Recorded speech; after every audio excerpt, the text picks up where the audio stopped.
আসসালামু আলাইকুম রহমতুল্লাহ। এখন আপনাদেরকে আমি হেডার কীভাবে বানাইতে হয় সেটা একবার দেখাই দেব। হেডারটা হলো পুরো ওয়েবসাইটে যেহেতু তৈরি করা হয় ওইটা একটা টেমপ্লেট, আলাদা থিমের ভিতরে আলাদা টেমপ্লেট, যেরকম পপ আপ একটা টেমপ্লেট, সিঙ্গেল পেজ একটা টেমপ্লেট, ঠিক আছে। এরকম একটা টেমপ্লেট, যে টেমপ্লেটটা হলো যে এই টেমপ্লেট বা এই হেডারগুলান খুব সহজে ওয়েবসাইটের বিভিন্ন জায়গায় আমরা ব্যবহার করতে পারি। ওয়েবসাইটের পেজে আমরা ব্যবহার করতে পারি, পেজের সঙ্গে লিঙ্ক করতে পারি ওয়েবসাইট, ঠিক আছে। এই জন্য এইগুলো আলাদা জায়গা থেকে তৈরি করতে হয়, সেটা হলো একটা ট্যাম্পলেট নামে অপশন থেকে। ট্যাম্পলেট নামে অপশন থেকে আমরা তৈরি করব, ঠিক আছে।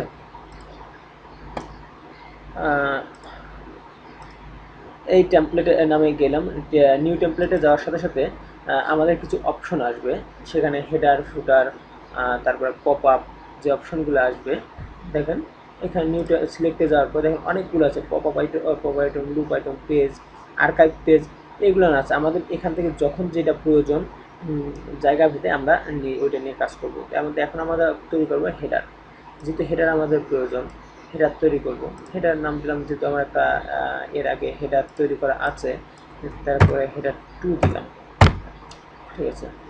যেহেতু কালকে একটা হেডার তৈরি করছি, তাই হেডার 2 দিলাম।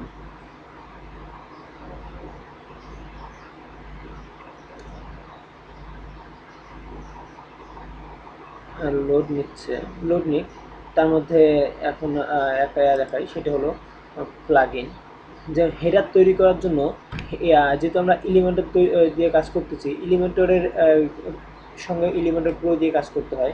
এলিমেন্টর প্রোটা আমি মেসেঞ্জারে গ্রুপে দিয়ে দিচ্ছি, আপনারা ওখানে ডাউনলোড করে আপলোড করে ইনস্টল করে নেবেন। এবং এলিমেন্টরটা অবশ্যই এলিমেন্টর যেটা আমরা এখান থেকে ইনস্টল দিই সেটা থাকতেই হবে, তাহলে এলিমেন্টর প্রো কাজ করবে। এবং এলিমেন্টরের একটা পার্ট আছে হেডার ফুটার। এই হেডার ফুটারের সাহায্যে এলিমেন্টরের হেডার ফুটারটা আমরা তৈরি করি, কিন্তু এলিমেন্টর প্রো হলেই এই হেডার ফুটারটা কাজ করবে, তাছাড়া এলিমেন্টর প্রো ছাড়া এই হেডার ফুটার কাজ করবে না, ঠিক আছে। এগুলো আপাতত আমরা হেডার ফুটার নিয়ে কাজ করতেছি। আর ই কমার্সের আমরা যখন দেখি মাঝে মাঝে যে আপনাদেরকে দেখাই যে এই সাইটে এই লেখাগুলো আছে, যেমন এইটা আসছে, ঠিক আছে। এইটা আসার জন্য অবশ্যই আমাদের প্রয়োজন ই কমার্স প্লাগইন। এই ই কমার্স প্লাগইনগুলো এর আমরা যখন থিম ইনস্টল করবো, এই ই কমার্স থিম ইনস্টল করবো এবং ডেমো ইনস্টল করবো, তখন এই প্লাগইনগুলো অটোমেটিক আসবে। এইটার কোনো সমস্যা নাই। আমাদের শুধু এখানে এক্সট্রা ইনস্টল করা লাগছে এলিমেন্টর প্রো এবং হেডার ফুটার, এলিমেন্টর প্রো এবং হেডার ফুটার এক্সট্রা ইনস্টল করা লাগছে। তা দেখে রেডি হয়ে গেছে। এখানে দেখেন এরকম একটা অপশন আসবে, এখানে সবগুলো প্রো, এইগুলো নিব না, না নিয়ে আমরা নতুন করে তৈরি করব। তো নতুন করে তৈরি করার জন্য আমাদের প্রথমে একটা সেকশন নিতে হবে, এটা হলো সেকশন। যেহেতু এটা হলো গ্রে কালার, সেকশনটা যেহেতু পুরো ওয়েবসাইটে হয়ে যাবে, তাই এটা ফুল উইথ দিয়ে দেবো। সম্পূর্ণ ওয়েবসাইট হবে, এটা ফুল উইথ দেবো। দেওয়ার পরে এটা ব্যাকগ্রাউন্ড কালার একটু, কালারটা দিয়ে দেবো গ্রে কালার, ঠিক আছে। গ্রে কালার দিয়ে দিলাম। তারপরে এখানে লাগবে হলো ইনার সেকশন। ইনার সেকশন দেওয়ার পরে এখানে একটা ন্যাব মেনু, আমরা কিন্তু কালকে একটা ন্যাব মেনু তৈরি করে রাখছি, ঠিক আছে। তারপরেও মেনু তৈরি করা দেখাই দেবো উনি।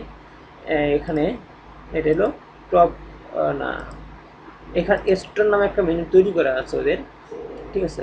এই স্টোরটা নিলাম, নেওয়ার পরে এখানে স্টাইলে চলে গেলাম, স্টাইলে চলে গিয়ে লোড নেকে স্টাইলে চলে গিয়ে এইটা হলো 13 পিক্সেল, লাইন হাইট 16 পিক্সেল, আর লেখা হলো 400 পিক্সেল, ঠিক আছে। এটা আপনাদের যেরকম প্রয়োজন সেই অনুযায়ী আপনারা নিতে পারেন, সমস্যা নাই, ঠিক আছে।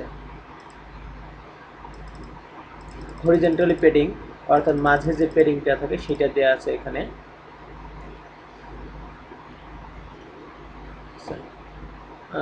তারপরে পয়েন্টার, অর্থাৎ নিচে যে পয়েন্টার আন্ডারলাইনটা আসবে, নিচে যে আন্ডারলাইন আছে এইটার কথা বলছে, এইটা জিরো করে দিলাম। অ্যাক্টিভ কালারকে অ্যাক্টিভ কালারকে অ্যাক্টিভ কালার তো প্রয়োজন নাই, এইটাকে আমরা কালো করে রাখলাম। ঠিক আছে, মোটামুটি হয়ে গেছে। এখন আমাদের এইটাকে যেটা প্রয়োজন সেটা হলো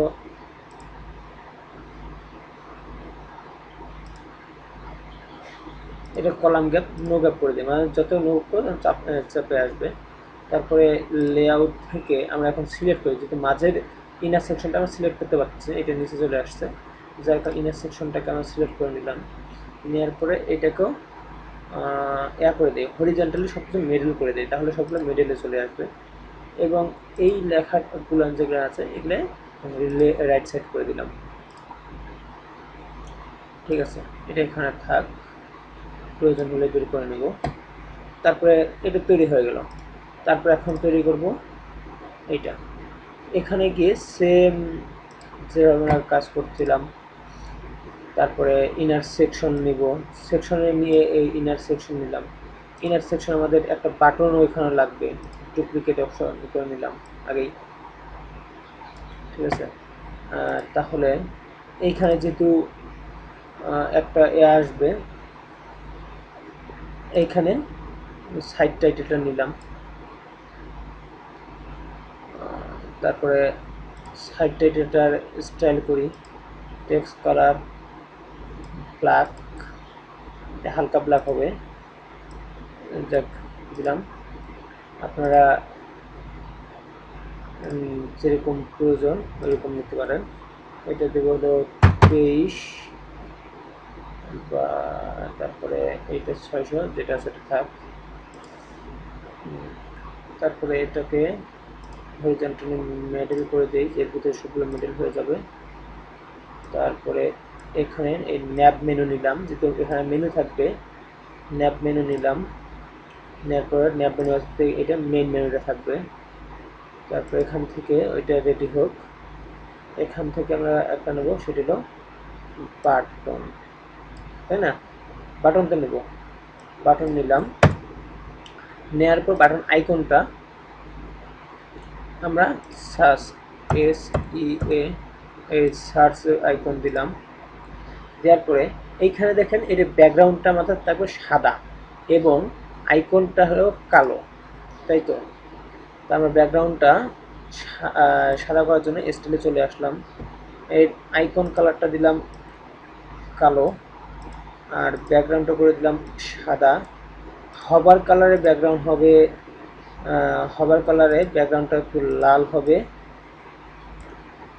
আর আইকন কালার হবে সাদা।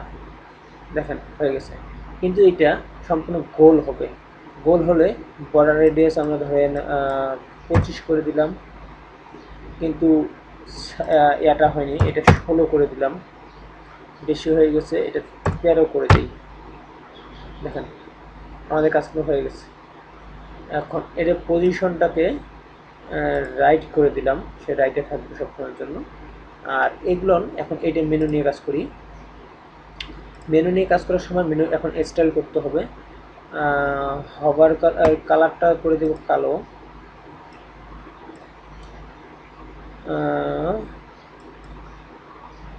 কালারটা কালো, আর হবার কালারে লেখার টেক্সট কালারটা হবে লাল একটু।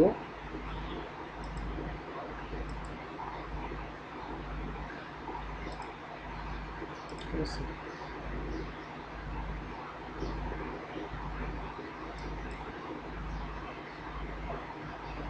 একটা লাল। পয়েন্টারকে ঘুরে করে দেব, আমাদের পয়েন্টার প্রয়োজন নাই। তারপরে এখানে আসার পরে এটা দেবো 16, তো এটা হলো 500, লাইন হাট হলো 26।